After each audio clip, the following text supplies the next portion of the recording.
प्रिय विद्यार्थियों, सुप्रभातम। कल हमने या पिछले वीडियो में हमने 7वां पार्ट कंप्लीट कर लिया था। आज हम 8वां पार्ट शुरू करने जा रहे हैं, जिसका नाम है लोहे तुल्ला। लोहे तुल्ला का मतलब हो गया लोहे की तराजू, जिससे हम कोई सामान तोलते हैं, वो तराजू, लोहे की तराजू। सबसे पहले पाठ परिचय देखते हैं। प्रस्तुत पाठ है विष्णु शर्मा द्वारा रचित पंचतंत्र नामक कथा ग्रंथ के मित्र भेद नामक तंत्र से संकलित है। इसमें विदेश से लौटकर जीर्णधन नामक व्यापारी अपनी धरोहर तराजू को सेठ से मांगता है। तराजू चूहे खा गए हैं, ऐसा सुनकर जीर्णधन उसके पुत्र को स्नान के बहाने नदी तट पर ले जाकर गुफा में छिपा देता है। सेठ द्वारा अपने पुत्र के विषय में पूछे जाने पर जीर्णधन कहता है कि पुत्र को बाज उठा ले गया है। क्या कहता है? पुत्र को बाज पक्षी उठा ले गया है। इस प्रकार विवाद करते हुए दोनों न्यायालय पहुंचते हैं, जहां धर्माधिकारी उन्हें समुचित न्याय प्रदान करते हैं।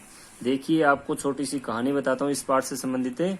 इसका हिंदी अनुवाद बता देता हूँ। पहले इस पाठ का सार बता देता हूँ कि किसी स्थान पर एक जीर्णधन नाम का बणिये का पुत्र था। किस नाम का? किसी स्थान पर एक जीर्णधन नाम का बणिये का पुत्र था। वह एक बार क्या हुआ कि धन के नष्ट हो जाने पर वह विदेश जाने की सोचने लगा। कहाँ जाने की सोचने लगा? विदेश जाने की सोचने लगा। उसने सोचा कि जिस देश अथवा स्थान पर मैंने अपने पराक्रम से सुखों को भोगा है, उस देश अथवा स्थान में धन से रहित होने पर अगर कोई रहता है तो वह नीच पुरुष माना जाता है। ऐसा सोचकर उसने विदेश जाने का विचार कर लिया, मन बना लिया। उसके बाद उसने क्या किया कि उसके घर में एक लोहे की तराजू थी। उसके घर में एक लोहे की तराजू थी, पूर्वज पुरुषों के द्वारा घर में रखी हुई। उसने किसी सेठ के घर में उसको धरोहर के रूप में रखकर वह विदेश चला गया। उस तराजू को उसने किसी सेठ के घर में धरोहर के रूप में कि ये मेरी तराजू है, धरोहर के रूप में आप इसकी रखवाली करना, मैं विदेश जा रहा हूँ, ऐसा कहकर वह विदेश चला गया।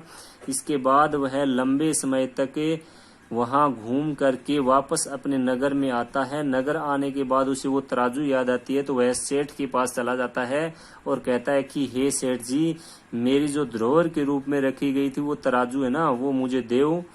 तो उस सेठ जी ने क्या कहा कि तुम्हारी तराजू को चूहे खा गए। क्या कहा उसने? तुम्हारी तराजू को चूहे खा गए। इसके बाद उस जीर्णधन जो बणिये का पुत्र था, उसने कहा कि हे सेठ जी, इसमें तुम्हारा कोई दोष नहीं है। अगर चूहे खा गए तराजू को तो इसमें तुम्हारा कोई दोष नहीं है। ये संसार ही ऐसा है, यहाँ कुछ भी शाश्वत नहीं है, कुछ भी हो सकता है। चूहे भी तराजू को खा सकते हैं। ऐसा कहकर उसने अपनी उस बात को टाल दिया। परंतु फिर जीर्णधन ने क्या कहा कि परंतु मैं नदी पर स्नान करने के लिए जाऊंगा, इसलिए तुम्हारा जो पुत्र है ना, धनदेव नामक जो तुम्हारा शिशु है, उसको मेरे साथ स्नान की सामग्री, कपड़े वगैरह हैं, वो पकड़ने के लिए मेरे साथ भेज दीजिए। तो सेठ जी ने अपने पुत्र से कहा कि हे पुत्र, जाओ, ये तुम्हारे जो चाचा हैं ये स्नान के लिए जाएंगे, इसलिए तुम इनके साथ चले जाना, इनका सामान पकड़ लेना, ठीक है। इसके बाद वह बणिये का जो शिशु था वह स्नान की सामग्री को लेकर और प्रसन्न होकर उस जीर्णधन के साथ चला गया, ठीक है। और फिर उसके साथ चले जाने के बाद वह जीर्णधन स्नान करके उसने जो बणिये का जो सेठ जी का जो शिशु बच्चा था उसको गुफा में छिपा दिया, पर्वत की गुफा में छिपा करके, और उसके दरवाजे को बहुत बड़ी पत्थर की शिला से बंद कर दिया और घर आ गया।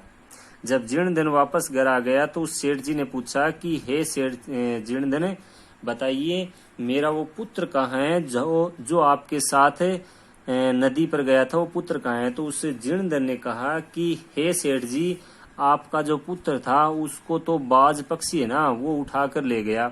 तो उसने कहा कि ऐसा नहीं हो सकता, ऐसा मैं नहीं होने दूंगा, आप झूठ बोले हो। क्या कोई बाज पक्षी एक बालक को उठा के ले जा सकता है? क्या कहा सेठ जी ने कि तुम झूठ बोले हो, क्या कोई बाज पक्षी बालक को उठा कर ले जा सकता है? मेरा पुत्र मुझे समर्पित कीजिए, नहीं तो मैं राजा के पास जाऊंगा, ऐसा कहा। तो उसने जीर्णधन ने कहा कि हे सत्यवादी, जिस प्रकार से एक बाज बालक का अपहरण नहीं कर सकता, उसी प्रकार से चूहे भी लोहे से बनी हुई तराजू को नहीं खा सकते, इसलिए मेरी तुला समर्पित कीजिए। यदि आप अपने पुत्र को चाहते हो तो मेरी तराजू मुझे दीजिए। इस प्रकार से दोनों लड़ते झगड़ते हुए राजा के पास चले गए। वहां पर राज्य में, उस राजकुल में धर्माधिकारी थे, उनके पास चले गए। वहां सेठ जी है ना, जो सेठ था जिसने तराजू को धरोहर के रूप में अपने घर में रखा था, उस सेठ जी ने ऊंची आवाज में कहा कि घोर अन्याय, मेरे शिशु का इस चोर ने अपहरण कर लिया है। तो फिर धर्माधिकारी ने कहा कि अरे इसका पुत्र समर्पित करो। जीर्णधन से कहा कि इसका पुत्र देव भी आपने अपहरण क्यों किया। फिर उसने जीर्णधन ने कहा कि क्या करूं, मेरे देखते ही देखते नदी के तट से बाज पक्षी है ना, वो इस शिशु का अपहरण करके ले गया। ऐसा कहने पर उसने कहा कि आपने सही नहीं कहा। किसने कहा? धर्माधिकारी ने। राजा ने कहा कि आपने यह सही नहीं कहा। क्या कोई बाज पक्षी शिशु का अपहरण करने में समर्थ हो सकता है? एक बाज पक्षी शिशु का अपहरण नहीं कर सकता। तो उसके बाद उसने जीर्णधन ने बताया कि जिस प्रकार से लोहे की तराजू को चूहे खा सकते हैं, तो एक बाज पक्षी भी एक बालक का अपहरण कर सकता है। फिर उसने अपनी भी बात बताई उसने कि मेरी तराजू इसके पास मैंने धरोहर के रूप में रखी थी, जिसको इसने कहा कि उसको चूहे खा गए हैं। इस प्रकार से फिर उसे उन दोनों को धर्माधिकारी ने समझा बुझा कर तुला और शिशु प्रदान करके उनको प्रसन्न करके घरे लौटा दिया। ये कहानी इसमें दी गई है। पाठ का नाम है लोहे की तराजू। ठीक है, अब हम शुरू से पढ़ेंगे इस पाठ को। तो देखिए, पाठ का नाम है लोहे तुला लोहे की तराजू। ठीक है, यहाँ से देखेंगे आसीत कस्मिश्चित अधिष्ठाने। आसीत मानी था, कस्मिश्चित यानी किसी, अधिष्ठाने का मतलब स्थान पर। जीर्णधन नाम वणिक पुत्र है। वणिक पुत्र का मतलब हो गया बणिये का पुत्र। जीर्णधन नामक बणिये का पुत्र था। किसी स्थान पर जीर्णधन नामक बणिये का पुत्र था। च विभव क्षया। विभव का मतलब होता है धन, क्षया का मतलब हो गया नष्ट हो जाने पर। और वह धन के नष्ट हो जाने पर देशांतरम गंतुम इच्छन, विदेश में जाने की इच्छा करता हुआ। व्यचिंतियत का मतलब है विचार करने लगा, सोचने लगा। वह धन के नष्ट हो जाने पर, देशांतरम का मतलब विदेश में, गंतुम इच्छन जाने की इच्छा करता हुआ, व्यचिंतियत का मतलब सोचने लगा। इस श्लोक के माध्यम से क्या बताया गया है? यत्र देशे अथवा स्थाने, जहां पर अथवा जिस देश अथवा स्थान पर, जिस देश अथवा स्थान पर, जिसने स्ववीर्यता का मतलब होता है अपने पराक्रम से, भोगा मानी भोगों को अर्थात सुखों को, भुगता है यानी भोगा है।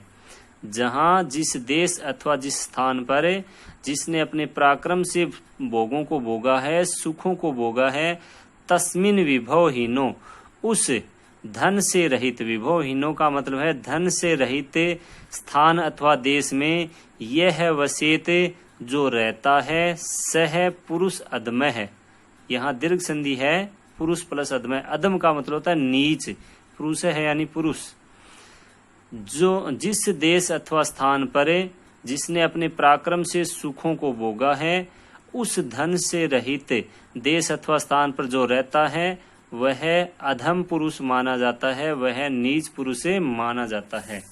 ठीक है, इसके बाद देखो आगे, तस्य च गृहे, और उसके घर में, लोहे घटिता पूर्व पुरुषो उपार्जिता तुल्ला आसित, उसके घर में लोहे से बनी हुई और पूर्वज पुरुषों के द्वारा प्रदान की हुई एक तुल्ला आसित का मतलब है तुल्ला थी, तराजू थी। उसके घर में लोहे से बनी हुई और पूर्वज पुरुषों के द्वारा प्रदान की हुई एक तुल्ला थी। ताम च कस्यश्चित श्रेष्ठिनो गृहे, और उसको किसी सेठ के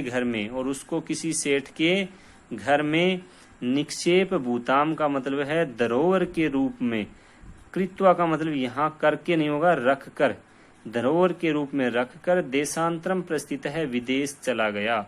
और उसको किसी सेठ के घर में धरोहर के रूप में रखकर विदेश चला गया। ततः सुचिरम कालम देशांतरम यथेच्छया भ्रांत्वा, ततः का मतलब है इसके बाद सुचिरम का मतलब है लंबे समय तक, सुचिरम कालम का मतलब है लंबे समय तक, देशांतरम विदेश में, यथेच्छया का मतलब इच्छा अनुसार, भ्रांत्वा का मतलब है घूमकर या भ्रमण करके, पुनः यानी फिर से, स्व का मतलब अपने, पूरम का मतलब होता है नगर में, अपने नगर में, आगत्य का मतलब है आकर, तम श्रेष्ठिनम उवाच उस सेठ जी से बोले, भो अरे। देखो इसके बाद लंबे समय तक विदेश में इच्छा अनुसार भ्रमण करके फिर से अपने नगर में आकर उस सेठ जी से कहा कि भो श्रेष्ठिन, हे सेठ जी, दीयता में सा निक्षेप तुला, दीयता माने दीजिए, मैं माने मुझे, सा माने वह, मेरी निक्षेप तुला का मतलब धरोहर के रूप में रखी हुई तराजू, मुझे मेरी धरोहर के रूप में रखी हुई तराजू दीयताम दीजिए, कि हे सेठ जी मुझे मेरी वह धरोहर के रूप में रखी हुई तराजू दीजिए। फिर वह सेठ जी बोला, स आहे वह बोला, भो अरे, भो का मतलब क्या है, अरे, नास्ति सा वह तो नहीं है, वह तो नहीं है, क्या बोले, वह तो नहीं है। तो वह दिया तुल्ला मुस्कैर बख्शिता इति, तो वह दिया का मतलब है तुम्हारी, तुल्ला का मतलब है तराजू, मुस्कई बख्शिता चूहों के द्वारा खा ली गई है, चूहों के द्वारा उसका भक्षण कर लिया गया है। उसने कहा कि नास्तिसा वह तो नहीं है, तुम्हारी तराजू चूहों के द्वारा खा ली गई है, अर्थात तुम्हारी तराजू को चूहे खा गए हैं। फिर आगे जीर्ण धन आहे, जीर्ण धन बोला, भो श्रेष्ठी ने, हे सेठ जी, नास्ति दोषः ते, दोषः प्लस ते या सत्व विसर्ग संधि है, दोषस्ते विसर्ग का स हो गया, नास्ति में न प्लस अस्ति दीर्घ स्वर संधि है, न अस्ति दोषः ते, ते का मतलब तुम्हारा, दोष है माने दोष, न अस्ति नहीं है, इसमें तुम्हारा कोई दोष नहीं है, यदि मुस्कैर बख्शिता इति, तो यहाँ देखो बख्शिता प्लस इति, बख्शिता प्लस इति, आ के बाद ई दोनों मिलकर ए गुण संधि के द्वारा हो गया बख्शिते थी, ठीक है। और मुस्कई प्लस बख्शिता भय के ऊपर रह है रुत्व विसर्ग संधि का, या विसर्ग रुत्व विसर्ग संधि भी है, ठीक है। उसने कहा कि हे सेठ जी, इसमें तुम्हारा कोई दोष नहीं है, यदि चूहे ही बख्शिता इति, यदि चूहे ही तराजू को खा गए तो इसमें तुम्हारा कोई दोष नहीं है। ईद्रिकम एव अयम, ईद्रिक प्लस एव, यहाँ जस्त व्यंजन संधि है, कै का गय हो गया और गय में एव का ए मिल गया, एव प्लस अयम में दीर्घ स्वर संधि हुई है, ए प्लस ए मिलकर आ हो गया।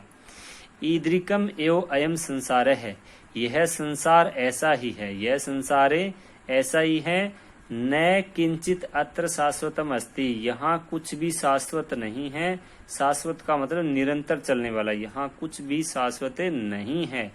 परम अहम नद्याम स्नानार्थम गमिष्यामि, परंतु मैं नद्याम नदी पर स्नानार्थम गमिष्यामि स्नान के लिए जाऊंगा, परंतु मैं नदी पर स्नान के लिए जाऊंगा। तत्ते त्वे आत्मीयम शिशुम एनम, इसलिए तुम्हारे, त्वम माने तुम, आत्मीय माने अपने, इस शिशुम शिशु को, एनम शिशुम इस शिशु को, धनदेव नामानम का मतलब है धनदेव नाम वाले, धनदेव नाम वाले शिशु को, मया सह मेरे साथ, स्नानोपकरणम स्नान की सामग्री को, हस्तम का मतलब हाथ में पकड़ने के लिए, प्रेषय यानी भेजो, इति यानी ऐसा। परम परंतु मैं नदी पर स्नान के लिए जाऊंगा, इसलिए तुम अपने इस धनदेव नाम वाले शिशु को मेरे साथ स्नान की सामग्री को पकड़ने के लिए प्रेषय यानी भेजिए। स सेठ श्रेष्ठी स्वपुत्रम उवाच, वह सेठ जी अपने पुत्र से बोले, वत्स हे वत्स, पितृव्य है अयम त्वय, अयम मानी यह, त्वय मानी तुम्हारे, पितृव्य यानी चाचा हैं, ये तुम्हारे चाचा हैं। स्नानार्थम यास्यति, स्नानार्थम का मतलब स्नान के लिए, यास्यति यानी जाएंगे, तद यानी इसलिए, गम्यताम अनेन सार्धम, इसलिए अनेन यानी इनके, सार्धम यानी साथ, गम्यताम यानी चले जाइए। उस सेठ जी ने कहा, अपने पुत्र से कहा, उस सेठ जी ने अपने पुत्र से कहा कि हे पुत्र, अयम त्वय पितृव्य, ये तुम्हारे चाचा हैं। स्नानार्थम यास्यति, स्नान के लिए जाएंगे। तद, इसलिए। गम्यताम अनेन सार्धम, इसलिए तुम इनके साथ चले जाना। ठीक है, आज हम इतना ही पढ़ेंगे, आगे हम कल पढ़ेंगे। तो इस पाठ की आपको फोटो उपलब्ध हो जाएगी, आप रिवीजन जरूर करें। ठीक है, आज के लिए बस इतना ही। जय हिंद, जय भारत।